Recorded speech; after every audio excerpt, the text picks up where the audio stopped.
Welcome friends. বেতন বাড়ছে হাজার হাজার কর্মী ও শিক্ষকদের। কত করে বাড়ছে, কাদের বাড়ছে জানতে ভিডিওটি দেখুন, শেয়ার করুন, চ্যানেল নতুন হলে সাবস্ক্রাইব করুন। দেখুন এখানে কি বলা হচ্ছে। রাজ্যের নতুন সরকার ইতিমধ্যে স্কুলের প্যারা টিচারদের বেতন বৃদ্ধি করেছে। এবার বেতন বাড়তে চলেছে স্কুল কলেজের অন্যান্য চুক্তিভিত্তিক শিক্ষক ও শিক্ষাকর্মীর। সোমবার বিধানসভা শিক্ষা বাজেটের জয় ভাষণে এই আশ্বাস দিয়েছেন উচ্চশিক্ষামন্ত্রী জগন্নাথ চট্টোপাধ্যায় ও স্কুল শিক্ষামন্ত্রী দীপক বর্মন। আওতায় আসবেন স্টেট এডেড কলেজ টিচার বা স্ট্যাক এবং সমগ্র শিক্ষা মিশনের অধীনে স্কুলে নিযুক্ত বিভিন্ন ধরনের শিক্ষক ও শিক্ষাকর্মী। সব মিলিয়ে উপকৃত হতে চলেছেন প্রায় 55,000 চুক্তিভিত্তিক শিক্ষক ও শিক্ষাকর্মী।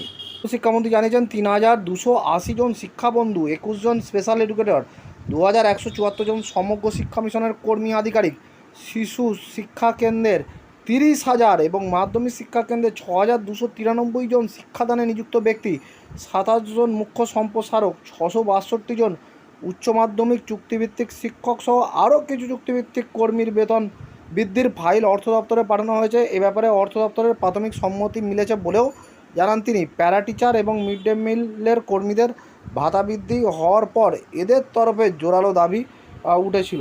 তাহলে দেখলেন প্রায় 55,000 চুক্তিভিত্তিক স্কুল কলেজের শিক্ষক শিক্ষাকর্মী, এদের কিন্তু বেতন বাড়তে চলেছে। ফাইল বলছে অলরেডি কিন্তু নবান্নে চলে গিয়েছে এবং অর্থ দপ্তরের একটা প্রাথমিক অনুমোদনও কিন্তু পাওয়া গেছে। ফলে হাজার হাজার শিক্ষক শিক্ষাকর্মী যারা আছে তাদের জন্য এটা অবশ্যই ভালো খবর। দেখা যাক যে কত করে তাদের বেতন বৃদ্ধি হয়, কবে নোটিফিকেশন জারি হয়। ধন্যবাদ।